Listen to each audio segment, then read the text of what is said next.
Bismillahirrahmanirrahim. Bu günlər dünya mediasında, xüsusən Azərbaycan mətbuatında ən çox müzakirə olunan mövzu bundan ibarətdir ki, İran-İsrail müharibəsində kim qalib oldu? Hansı tərəf qalibdir, hansı tərəf məğlubdur? Bildiyiniz kimi uzun illərdir ki, İran-İsrail arasında ciddi rəqabət var. Bu rəqabət əslində düşmənçilik səviyyəsində aparılır və hər iki tərəf müharibəyə hazırlaşırdılar. Heç bir ekspert bunu istisna etmirdi. Hər halda İranla İsrailin arasında baş verən müharibənin qaçılmaz olduğu hər bir ekspert tərəfindən dilə gətirilirdi və təkidlə qeyd edilirdi. Əlbəttə ki, biz bu barədə dəfələrlə danışmışıq. Biz İran-İsrail deyəndə, yəni bunlar heç bir mənada bir-birinə eyni səviyyədə, bərabər eyni səviyyədə olan dövlətlər deyil. İsrail, Amerika Birləşmiş Ştatlarının regionda, Orta Şərqdə əlaltısıdır. İsrailin özü deyil, İsrailin arxasında duran Amerika Birləşmiş Ştatları, İngiltərə, Qərb bloku, ümumiyyətlə Qərb bloku var. Biz İsrail deyəndə təkcə İsraili nəzərdə tutmuruq, o rejimi nəzərdə tutmuruq. İsrail deyiləndə burada söhbət bütün Amerika Birləşmiş Ştatları olmaqla Qərb blokundan söhbət gedir. Burada bir məsələni demək istəyirəm ki, biz bu deməli 12 günlük müharibədən sonra ki, bir müvəqqəti atəşkəs, şifahi atəşkəs, bunu da qeyd etmək lazımdır. Heç bir yazılı imzadan söhbət getmir, sadəcə şifahi bir atəşkəs olub.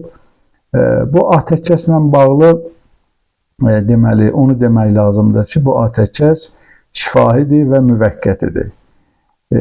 Çünki bu iki İran-İsrail arasında olan bu savaş ani bir savaş değildi. İllərlə hazırlaşdırılmış bir savaş idi. Məqsədlər ortadadır, hədəflər ortadadır hər iki tərəfdən və bu məqsədlərin heç biri həyata keçirilməyib, heç bir tərəf öz hədəfinə çatmayıb. Ona görə də müvəqqəti atəşkəs sadəcə tərəflərin hər ikisinə sərf edir və hər ikisi öz yanlışlarını düzəltməyə cəhd edir, öz zəif və güclü tərəflərini təhlil etmək üçün bir deməli pauza kimi götürdükləri bir vaxtdır. Amma buna baxmayaraq, yenə də biz nəzərə alsaq ki, 12 günlük savaşda üstünlük kimin tərəfindədir? Biz bir mənalı olaraq bunun İran tərəfində olduğunu deyə bilərik və mən sizə bir məsələni də deyim ki, artıq bu gündən etibarən İran əleyhinə danışan ekspertlər İranın uduzmasına, deməli, mütləq halda uduzacağına, parçalanacağını proqnoz verən ekspertlər artıq bu gündən etibarən mən rastlaşdım ki, onlar İranın hərbi gücünü, siyasi gücünü etiraf etməyə başlayırlar.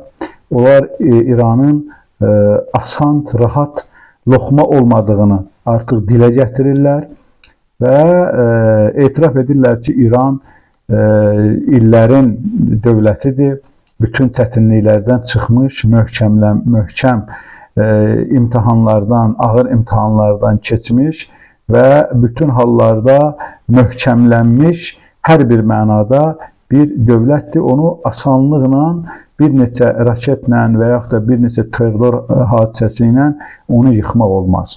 Bu artıq sevinəcək haldır ki, bu günə qədər İran əleyhinə danışan ekspertlər artıq mövqe deməli dəyişdiriblər.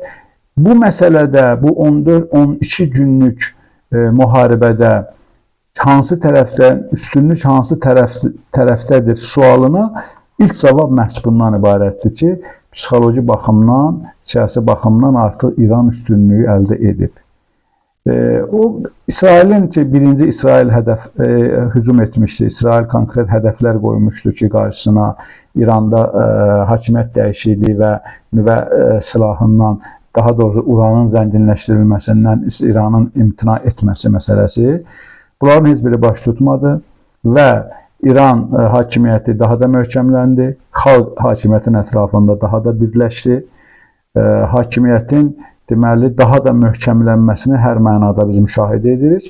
İkinci tərəfdən nüvə məsələsində, uranın zənginləşdirilmə məsələsinə gəldiksə, artıq İran parlamenti MAGATE-dən, yəni Beynəlxalq Atom Enerjisi üzrə Beynəlxalq Agentliyindən hər hansı bir əməkdaşlıq etməkdən artıq imtina eləyir. Bununla bağlı İran parlamenti qərar qəbul edib və İran uranın zənginləşdirilməsində deməli Atom Enerjisi üzrə Beynəlxalq Agentliyinə əməkdaşlıq etməyəcək. Bundan sonra özü müstəqil, biraz da müstəqilləşdi. Yəni bu uranın zənginləşdirilməsində hardasa ayaq bağı var idisə, artıq onları da qırdı, atdı qırağa. Özü müstəqil formada bu işlərlə məşğul olacaq. Bu da İranın hərbi, texniki tərəfdən, siyasi tərəfdən bu da İranın bir növbəti qələbəsinin və daha doğrusu qələbə deməyək, üstünlüyünün bir əlamətidir.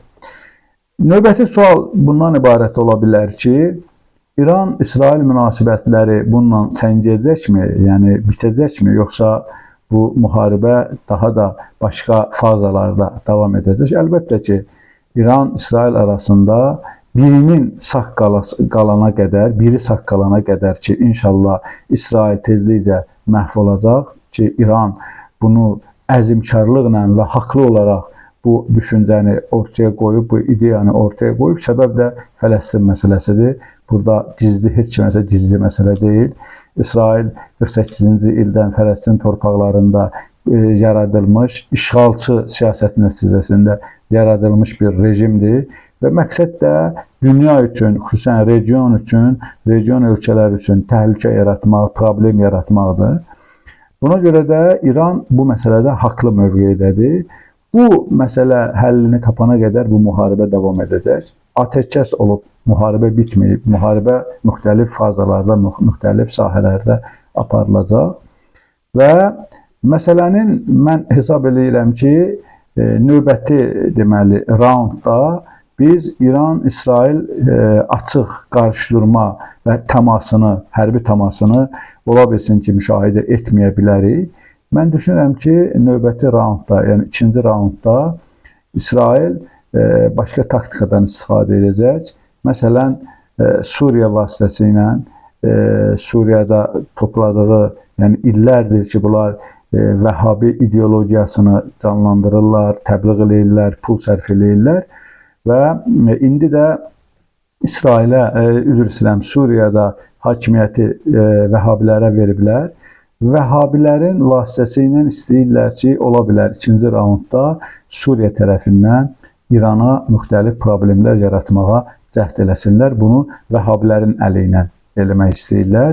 İsrail təbii ki, birbaşa İranla hər hansı bir münaqişədə məğlub olacağını, məğlub oldu və bundan sonra da məhv olacağını anladığı üçün özü kənara çəkib, bir addım kənara çəkilib Vəhhabilərin vasitəsilə istəyir ki, İranı zəiflətsin və daha bir deməli ağır və dəhşətli məlumat ondan ibarətdir ki, biz dəfələrlə demişik ki, İsrail Azərbaycan-İran arasında münasibətlərin kəskin pisləşdirilməsini məqsədli şəkildə həyata keçirilir. Bütün media vasitəsilə deməli bu təbliğatı aparır ki, İran-Azərbaycan münasibətləri pisləşsin və İranı Azərbaycana düşmən kimi təqdim etsin. Bu günlərdə isə əldə olunan məlumata görə artıq Azərbaycan-İran sərhədlərinə Azərbaycan tərəfindən Vəhhabilərin deməli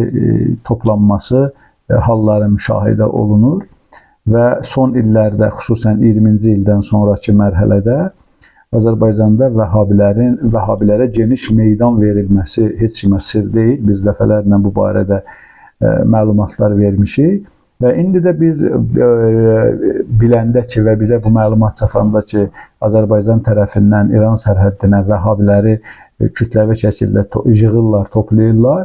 Bu İran üzərindən, daha doğrusu Azərbaycan üzərindən Vəhhabilərin İrana hər hansı bir problem yaratmaq ehtimalını gündəmə gətirir və məlumatlardan biri də budur ki, çox güman ki, deməli, Vəhhabilər Azərbaycan tərəfindən tunellər vasitəsilə müəyyən problemlər yaratmağa, çətinliklər yaratmağa cəhd edəcəklər, çalışacaqlar. Biz ümid edirik ki, bu məlumatlar deməli, bütün hallarda, inanırıq ki, bütün hallarda İran qalib olacaq. İran İslam ordusudur və düşmənin bütün hiləsinə, deməli, qarşısını cəsarətlə, fədakarlıqla alacaq. Amma hər halda Azərbaycan üçün heç də yaxşı vəd olunmur. Çünki Azərbaycan hakimiyyəti İsrailə bu qədər yer verilməsini, İsraillə bu qədər dostluq münasibətləri mütləq hardasa Azərbaycan hakimiyyətini ciddi şəkildə deməli, ziyana uğradacaq və İran-Azərbaycan münasibətlərinin düşmənçilik səviyyəsinə zaten qaldırılıb, müharibə ritorikasına keçmək üçün İsrail bu dəqiqə əlindən gələni etməyə çalışır. İnşallah tezliklə küfrün ordusu açıq şəkildə məğlub olar və region xalqları rahat nəfəs alarlar. Əssalamu aleykum və rəhmətullahi və bərəkatuhu.